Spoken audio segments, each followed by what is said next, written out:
Olá, meus amigos, nossas saudações cordiais. Estamos aqui mais uma vez no canal Lições de Amor de Retorno para este quadro que visa estudar a obra Paulo e Estevão pelo Espírito Emmanuel.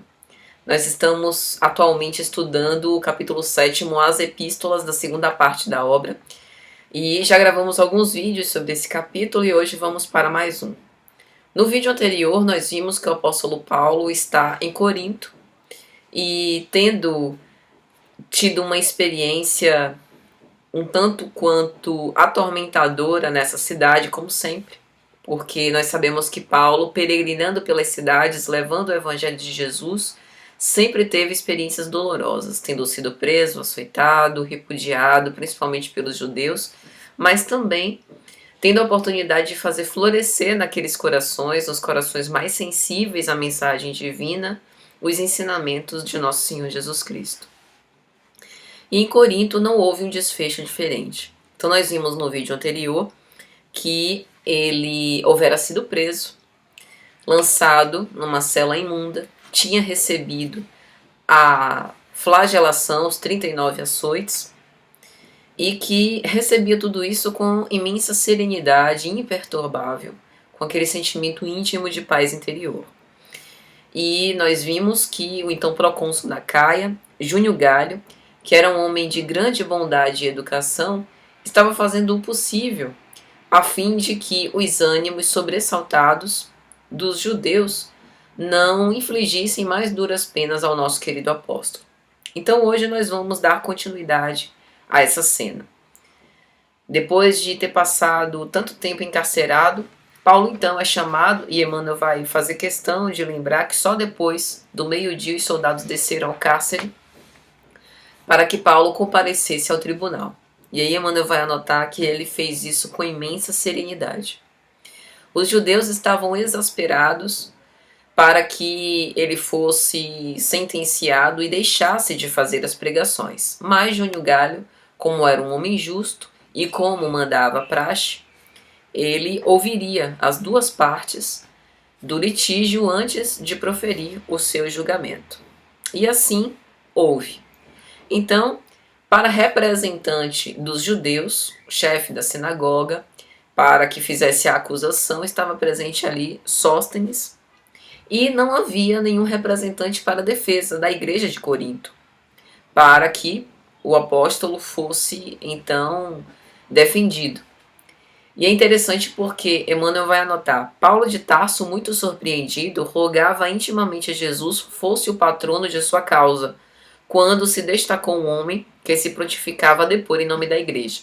E aí isso me fez lembrar a cena quando Estevão foi ao Sinédrio e, por conta dessa proposição, né, desse litígio proposto pelo próprio Saulo de Tarso à época, e devido às atividades na Casa do Caminho, Estevão também não pôde contar com ninguém que o defendesse. E ele mesmo utilizou o espaço de tempo, né, em que ele poderia fazer a sua defesa para falar do Evangelho de Jesus, né, como se ele estivesse abdicando da defesa em defesa à mensagem cristã. E possivelmente eu imagino que Paulo pensou nisso, relembrou essa cena naquele momento, em que ele se colocava agora, né, pela força das circunstâncias, no lugar de Estevão. E, como Emmanuel vai dizer, num momento em que ninguém esperava, apareceu Tito Justo, o romano generoso, que estava ali para testemunhar a favor do próprio apóstolo dos gentios. E aí Paulo, quando chega no tribunal de Corinto, percebe que na plateia estão os gregos, que são simpáticos ao seu trabalho, e ele já imaginava um desfecho positivo, digamos assim, né, em prol da sua própria defesa. E então Júnio Galho abre o momento para o julgamento iniciar-se, começando pela acusação. Então Sóstenes começa a falar, acusando Paulo de blasfemo, de caluniador, de feiticeiro, inclusive relembra com bastante crueldade daquilo que Paulo fez antes da sua conversão, da perseguição aos cristãos, dizendo inclusive que nem a sua família o acolheu, tendo-o repudiado, né? Então foi algo extremamente doloroso, mas Paulo recebia tudo com imensa serenidade. E Emmanuel vai dizer uma coisa muito interessante. O procônsul ouvia atento, mas não deixou de manter uma atitude curiosa. Com o indicador da direita, comprimia um ouvido sem atender à estupefação geral. E isso deixou Sóstenes um tanto quanto incomodado. Imagine, você está ali fazendo a acusação e o juiz está com um dos ouvidos comprimidos pelo dedo. E aí depois que Sóstenes terminou a sua fala, pediu que o juiz explicasse o porquê daquela atitude curiosa, né, daquele comportamento. E aí Júnior Galho vai dizer: a meu ver, todo administrador ou juiz, em causa alheia, deverá reservar um ouvido para a acusação e outro para a defesa. E num clima jocoso, todos riram, né, gostosamente, todos exceto os judeus, lógico, e o próprio Paulo achou muita graça, acendendo um sorriso luminoso no seu rosto. E depois desse incidente, então, Tito Justo aproximou-se e começou a falar em defesa de Paulo sobre a missão do apóstolo dos gentios. E aí Emmanuel vai dizer: as suas palavras obedeciam a largo sopro de inspiração e beleza espiritual. Júnior Galho, que já era simpatizante do apóstolo pelas suas obras de benemerência, agora, sendo testemunha ali daquela interpelação, né, daquela fala empolgada, fica intimamente feliz. E os gregos, então, aplaudem e se mostram extremamente contentes por aquele juízo bem acertado e aquele depoimento de defesa tão bonito de Tito Justo. E assim, depois de ouvir os dois lados, Júnior Galho faz a sua conclusão, dizendo que Paulo poderia se considerar em liberdade. A igreja de Corinto tinha mais a adicionar para o progresso, para o bem-estar, para a paz da cidade e das pessoas, do que efetivamente ser uma representação de desordem ou de infelicidade a quem quer que fosse. E assim, tendo terminado o julgamento, Emmanuel vai dizer que na despedida, Júnior Galho pede que todos saiam de forma ordeira, mas não consegue evitar o ataque dos circunstantes ao próprio Sóstenes. Foi agredido fisicamente, né? Fisicamente e verbalmente. E é interessante porque Júnior Galho lava as mãos e deixa-o entregue à sua própria sorte ali para a turba. E é o apóstolo Paulo quem interage e quem intervém a favor da integridade física de Sóstenes, pedindo, né, exortando: irmãos, apaziguai-vos por amor ao Cristo. E isso denota a grandiosidade moral, a elevação moral do próprio apóstolo Paulo. Não obstante Sóstenes ter sido acusador contra Paulo, então ter se colocado na posição de adversário, de inimigo, o próprio Paulo, em nome da fé que abraçava, né, agora pedia para que as pessoas não reagissem com violência em relação a ele mesmo. E assim, aquilo se dissolveu, mas não foi suficiente para comover os judeus. E os judeus tentaram, após isso, mais uma vez levar Paulo a julgamento a fim de que ele parasse, né, a sua propagação evangélica. Emmanuel vai dizer: grandemente despeitados com o insucesso, os israelitas da cidade maquinaram novas investidas, mas o apóstolo, reunindo a comunidade do evangelho, declarou que desejava partir para a Ásia a fim de atender a insistentes chamados de João na fundação definitiva da igreja de Éfeso.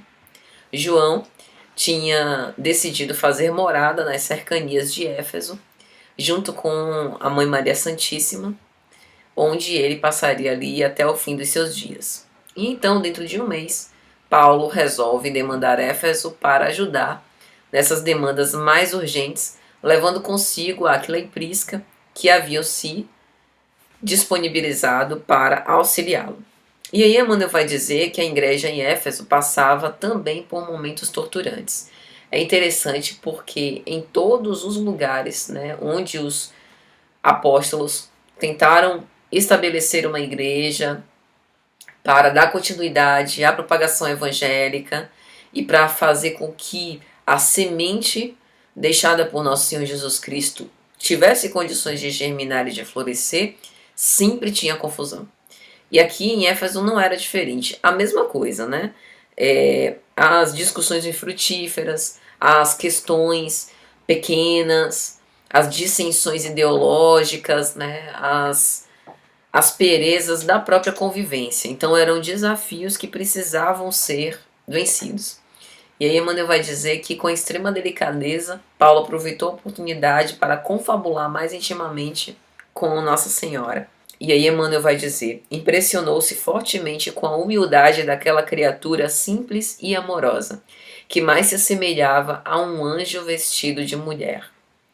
E então, tendo oportunidade de confabular ali sobre os primeiros anos de vida do Messias na Terra, Paulo prometeu voltar na primeira oportunidade, vai dizer Emmanuel, a fim de recolher os dados indispensáveis ao evangelho que pretendia escrever para os cristãos do futuro. Que mais tarde, Paulo não pode voltar mais por circunstâncias da vida e pede que Lucas vá, e então Lucas escreve o evangelho, que são justamente essas lembranças, essas memórias de Maria, com tantos detalhes, principalmente dos primeiros anos de vida e do nascimento de Jesus. E assim o apóstolo continua trabalhando, vencendo essas dificuldades ali agora na cidade de Éfeso, junto a João, e logo depois decide retornar à capital do judaísmo, Jerusalém, onde Simão Pedro, ex-pescador de Cafarnaum, recebe com grande alegria. Simão Pedro, que já estava bastante velhinho, já no fim da vida, apresentava bastante abatimento físico, também por causa das lutas para manter a igreja de pé. Emmanuel vai dizer, seus olhos, porém, guardavam a mesma serenidade característica dos discípulos fiéis. E isso é interessante, porque a gente não consegue imaginar o quanto que esses homens precisaram lutar e resistir para que a igreja permanecesse viva e para que nós tivéssemos esse legado anos e anos após, né? Então eles deram de si mesmos, deram da sua própria vida.